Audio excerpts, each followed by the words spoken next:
భీమ్, నువ్వు అక్కడ బాగానే ఉన్నావా నాన్న? ఉన్నట్టుండి మనసు ఏదో కీడు శంకిస్తుంది. వాడికి ఏమైనా సమస్య వచ్చి ఉంటుందా? సమస్య వస్తే వాడు చూసుకుంటాడు. ఆ శక్తి ఉంది వాడిలో.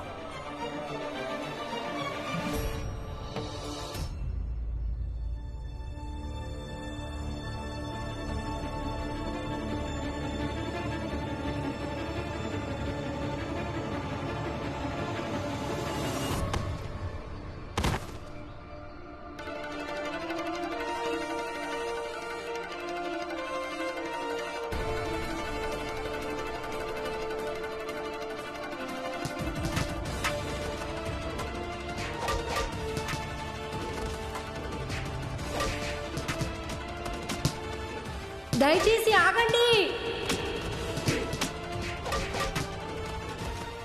అందరూ ఆగండి.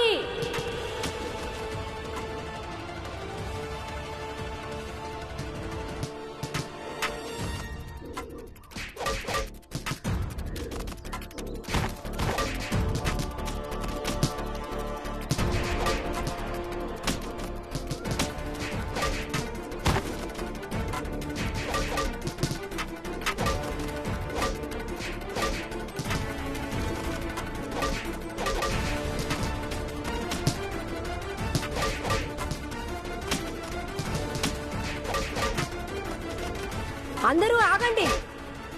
ఆగండి.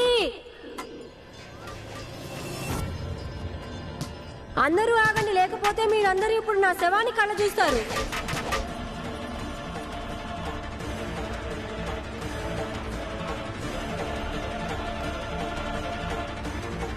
చస్తే చావరా. ఇప్పుడు నువ్వు బతికి కూడా ఎవరిని ఉద్ధరించాలి? భీమ్, ముందా కొడవల కింద పారే. నా మాట విని ఇక్కడ ఉన్న మన జాతి వాళ్ళందరూ మర్యాదగా వెనక్కి వెళ్ళిపోండి. లేదు భీమ్, ఈ రోజు మేము వెనక్కి తగ్గేదే లేదు. అప్పుడు నా చావుకి మీరందరూ బాధ్యులవుతారు. దయచేసి మీరందరూ వెనక్కి వెళ్ళండి.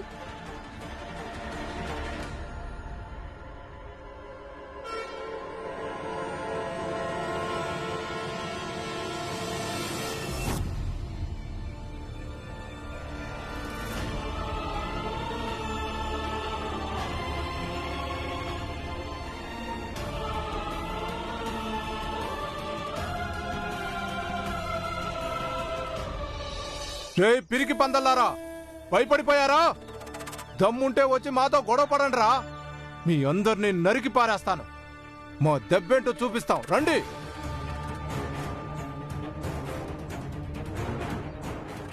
ఒక చిన్న పిల్లాడు భయపెడితే ఎవరు భయపడతారు? వీళ్లల్లో దమ్ము ధైర్యం ఉందని ఎలా అనుకుంటున్నావు? అది మరోసారి రుజువయ్యింది. వీళ్ల జాతి బలహీనమైనదని. చూడండి, మీరా స్వామీజీ మంగేష్ చెప్పిన మాటల్ని అస్సలు పట్టించుకోవద్దు. వీళ్ళందరూ మిమ్మల్ని రెచ్చగొడుతున్నారు. అయితే నువ్వేం కోరుకుంటున్నావు? వీళ్ళందరూ కలిసి మనల్ని చంపేసినా కూడా మనం చేతకాని దద్దమ్మల్లాగా చేతులు ముడుచుకొని కూర్చోవాలా? కాదు బాబాయ్.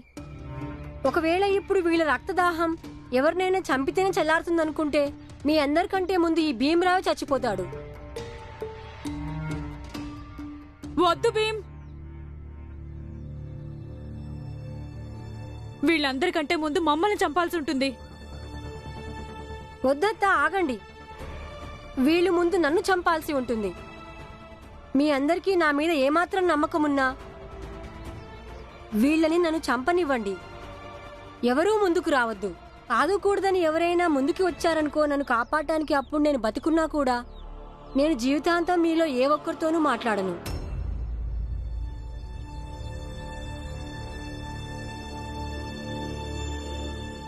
మంగేష్, చూస్తావేంట్రా? ఒకే ఒక దెబ్బతో ఈ భీమరావుని పైకి పంపించాయి. భీమరావు, అందరికంటే ముందు నువ్వే చావాలి. ఎవరు ముందుకు రావద్దు. ఒకవేళ ఎవరైనా ముందుకు వచ్చారంటే నా గొంతు కోసేసుకుంటాను. వీళ్ళ చేతుల్లో చచ్చిపోవడం నాకు ఇష్టమే, కానీ మీరు వీళ్ళని చంపడం నాకు ఇష్టం లేదు. భీమ్, అసలు ఇదేం పిచ్చి పనులు బాబు? నేను చేసేది సరైన పని అత్త, నువ్వేం అడ్డు రాకు. చంపండి, చంపండి. ఈ రోజు నీకు చావు మూడింది. ఖచ్చితంగా చస్తావు. ఎందుకంటే నిన్ను కాపాడుకోవడానికి నీ బాబు రామ్జీ సత్పాల్ కూడా ఇప్పుడు ఇక్కడ లేడు.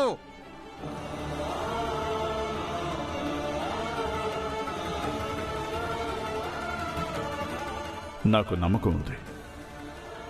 భీమ్ ఏదైనా ఆపదలో ఉంటే ఖచ్చితంగా ఏదో ఒక ఉపాయం ఆలోచిస్తాడు. వాడికి ఆ తెలివి ఉంది. ఇక నీ పని అయిపోయింది. వెళ్ళిపో భీమ్. ఈ భూమి మీద నీకు నూకలు చెల్లిపోయాయి.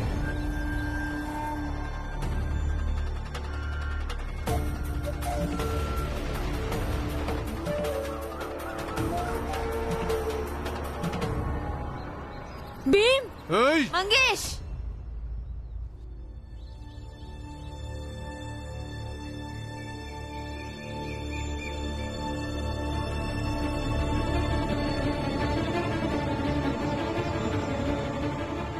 అమ్మా నువ్వు ఇక్కడ? జైలుకు వెళ్ళొచ్చావు, అయినా బుద్ధి రాలేదా? మీరివన్నీ చేసి ఏం సాధిస్తున్నారు? పిల్లల ఆకలితో అలమటిస్తున్నారు, కానీ మీరిక్కడ పనికిరాని గొడవల్లో తలదూరుస్తున్నారు. ఇది పనికిరాని గొడవ కాదు. ఇక దీనివల్ల మీ భావితరాల వారు సుఖంగా ఉంటారు, సురక్షితంగా ఉంటారు. ఇది ముందు తరాల వారికి పూలబాట. కానీ ఈ తరం వాళ్ళు నాశనం అయిపోతారుగా స్వామీజీ. ఇప్పుడు ఈ తరం వాళ్ళు నాశనం అయిపోతే గనక ఇక రాబోయే తరం వాళ్ళు ఎలా బాగుంటారు మీరే చెప్పండి. అందరూ ఆలోచించాల్సిన విషయం ఏంటంటే ఈ సంఘర్షణ పంతం కోసమా లేక మంచి కోసమా అని. ఇక్కడ నీకన్నా బుద్ధిహీనులు ఎవరూ లేరులే. అందుకని నీ ఆలోచనలు, నీ జ్ఞానం నీ వద్దే ఉంచుకో. చూడండి, హింస దేనికి పరిష్కారం కాదు. అలాగే మీరందరూ అర్థం చేసుకోవాలి, ఈ గొడవల వల్ల మీకు వచ్చే లాభం ఏంటి? అసలు నిజంగా కొట్టుకునే పరిస్థితి వచ్చిందా లేక ఎవరైనా ఇలాంటి పరిస్థితిని కల్పించారా? నీ ఉద్దేశం మేమందరినీ రెచ్చగొట్టామా? అసలు మీ అందరికీ దీని గురించి ఏం తెలుసు? ఈ టీ కొట్టు మంగేష్ గారిని ఎవరు కొట్టారు అని? ఇతనే. బాబాయ్, నువ్వు ఈ టీ కొట్టు మంగేష్ గారిని కొట్టావా? లేదు భీమ్, నేను ఎవరిని కొట్టలేదు. అంటే మేము అబద్ధం చెప్తున్నావా? 2 విషయాలు జరిగి ఉంటాయి. ఒకటి, టీ కొట్టు మంగేష్ గారు ఈయన్ని కొట్టి ఉంటే అప్పుడు ఈయన స్పృహ తప్పి పడిపోయి ఉంటాడు. అలాంటప్పుడు ఈయన టీ కొట్టు మంగేష్ గారిని ఎలా కొడతాడు? ఇకపోతే రెండోది ఇలా జరిగి ఉండాలి, ఈయనే స్వయంగా వెళ్లి ముందు టీ కొట్టు మంగేష్ గారిని కొట్టడం. అసలు మీలో ఎవరైనా నమ్ముతారా అలా జరిగి ఉంటుందని? అంటే ఈ లెక్కన టీ కొట్టు మంగేష్ గారు చాలా బలహీనుడు. భీమ్రావ్, మా జాతిలో ఏ మగాడు కూడా అంత బలహీనుడు కాదు. నీ జాతి వాళ్లే ముందుగా దెబ్బలు తింటారు, తెలిసిందా? ఈ భీమరావు ఇప్పుడు మళ్ళీ నిరూపిస్తాడా ఏమిటి ఈ టీ మంగేష్ ని మావాళ్లే కొట్టారని? ఎవరు ఎవర్ని కొట్టారన్నది యుద్ధ భూమిలో ఇప్పుడు ముఖ్యం కాదు. ఇక్కడ శత్రువుల్ని తుదముట్టించి బుద్ధి చెప్పటమే ముఖ్యం. మీరందరూ ధర్మం పక్షాన పోరాడటానికి వచ్చారు. అందుకని వీడి ప్రేలాపనలు వినటం మానేసి మీ పని మీరు చెయ్యండి. ఇక ఇప్పుడు మీ కర్తవ్యం ఏమిటంటే వీళ్ళందరికీ బుద్ధి చెప్పటం. స్వామీజీ, బుద్ధి చెప్పాల్సిన పని ఉంది, కానీ అది మాకు కాదు, సాక్షాత్తు మీకే.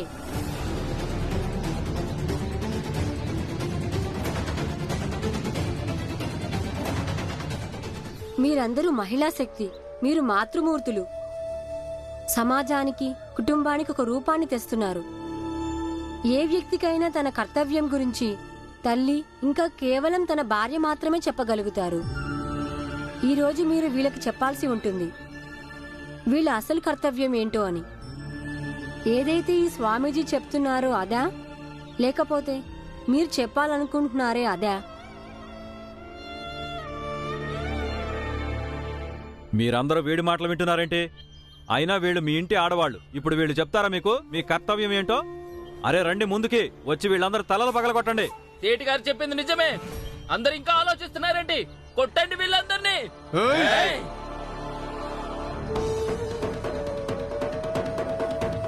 ఈ భీమ్ చెప్పినా చెప్పకపోయినా నిన్ను దారిలో పెట్టడం నా కర్తవ్యం. పద, ఇంటికి పద. అమ్మా నన్ను వదులు. నువ్వు ఇక్కడి నుంచి వెళ్ళమ్మా, నేను ఎవరితో గొడవ పడలే. ముందు నా చెయ్యదులు. నువ్వు నాకు చెప్తావా ఇక్కడ ఏం చేయాలో ఏం చేయకూడదు అని? నువ్వు ఇంటికి నడివి వాళ్ళని పని చెప్తాను వెళ్ళు.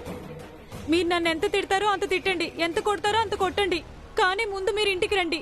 రండి రండి.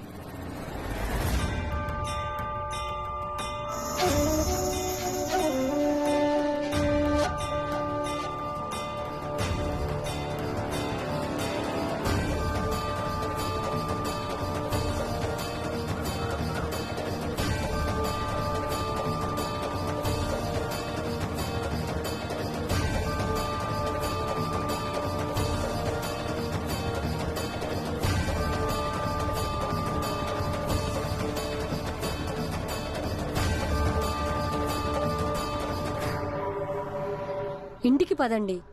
పదండి. భీమ్రావ్, ఎక్కువ చేస్తున్నావు.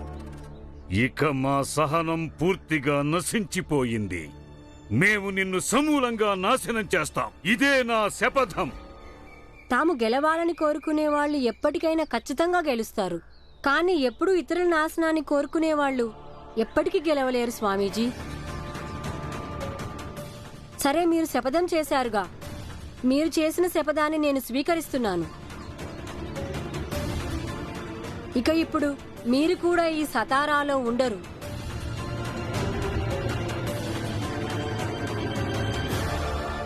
ఎవరు ఆపుతారా? నువ్వా? నువ్వు వెళ్ళగొడతావా స్వామిని ఇక్కడి నుంచి? నేను వెళ్ళగొట్టను. ఈయనే స్వయంగా వెళ్ళిపోయే పరిస్థితి వస్తుంది.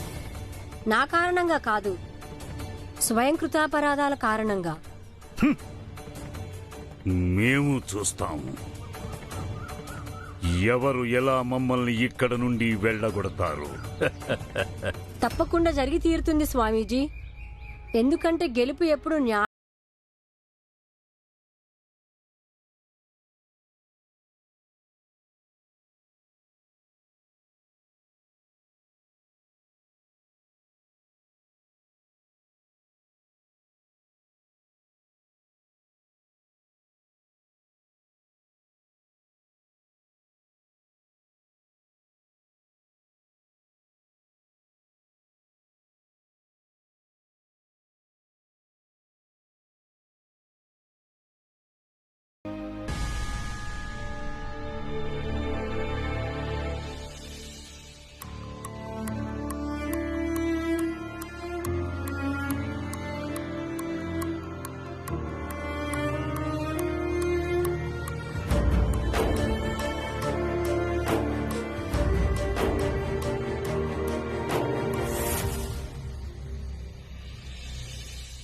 ఏమండి,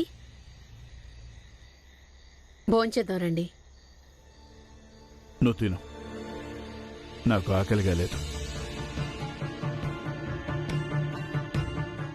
భర్త తినకుండా భార్య ఎలా తింటుందండి? చూడు జీజాబాయ్, నాకు కాస్త సమయం కావాలి. నువ్వు ఊహించలేవు నా గుండెల్లో నా తల మీద ఎంత భారం ఉందో. అదీగాక నా మనసేమీ బాగోలేదు ఇప్పుడు. నేను అర్థం చేసుకుంటాను. మీ పిల్లలందరూ అక్కడ సతారాలో ఉన్నారు, మనమేమో ఇక్కడ గొరేగావ్లో ఉన్నాం. కానీ ఇంతకు మించి ఇంకేం సమస్యలున్నాయి మీకు? ఏమన్నా ఉంటే నాతో చెప్పొచ్చు కదండి. నువ్వు వెళ్ళి భోజనం చేయి, నేను తర్వాత తింటాను.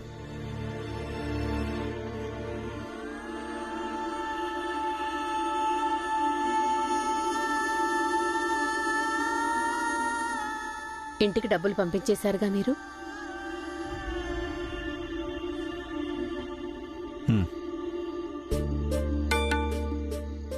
అయితే రేపటికల్లా వాళ్ళకి అందుతాయిలేండి. నేను వెళ్ళి భోజనం తీసుకొస్తాను.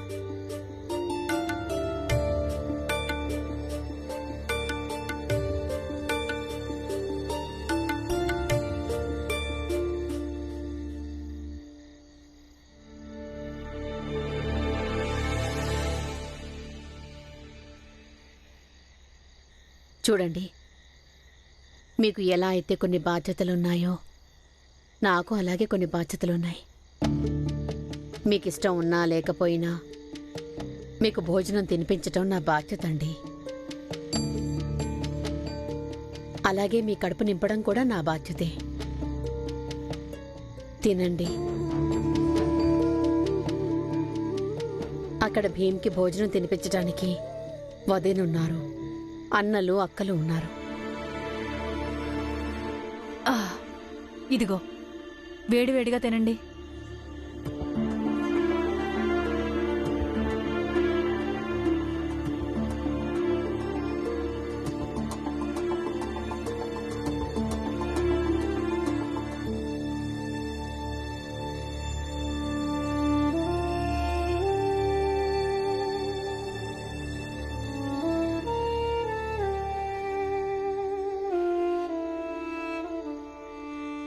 భీమ్, ఇలారా.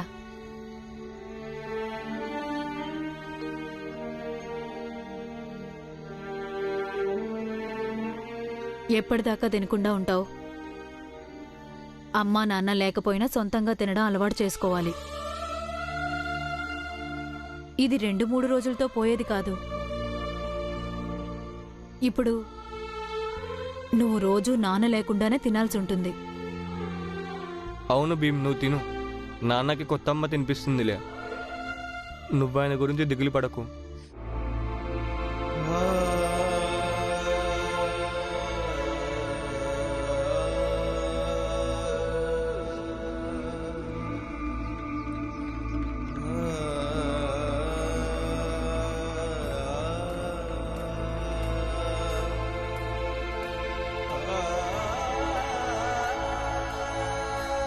తిను.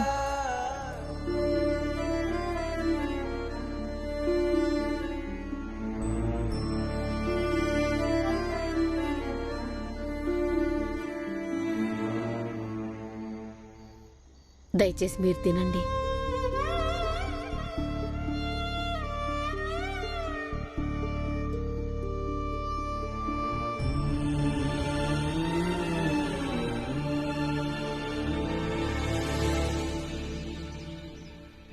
మీరు చేసిన శపథాన్ని నేను స్వీకరిస్తున్నాను.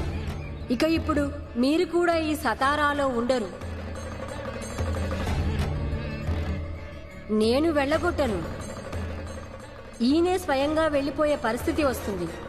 నా కారణంగా కాదు, స్వయంకృతాపరాధాల కారణంగా.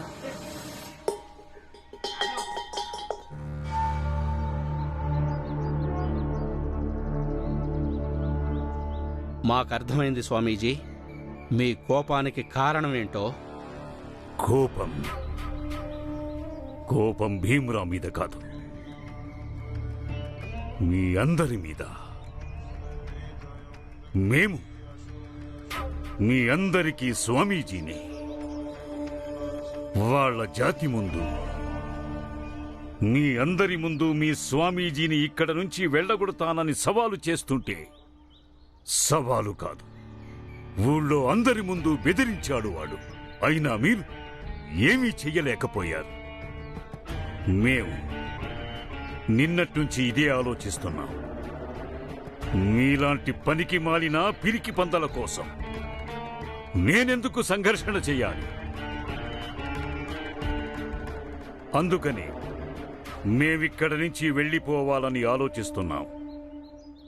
వద్దు స్వామి, అంత మాట అనకండి. ఒకవేళ మీరు ఇక్కడి నుంచి వెళ్ళిపోతే అది మనందరి వాటమే అవుతుంది. కేవలం మనందరి వాటమే కాదు, అది మన జాతి వాళ్ళందరికీ అన్నింటికంటే పెద్ద వాటమే.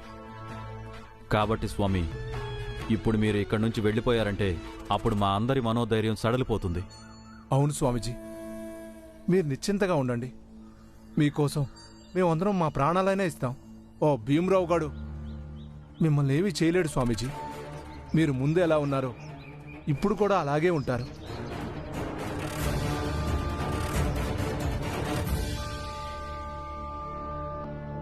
అంత ముఖ్యమైన విషయం ఏంటి? అది ఇంటి దగ్గర కూడా చెప్పలేదు.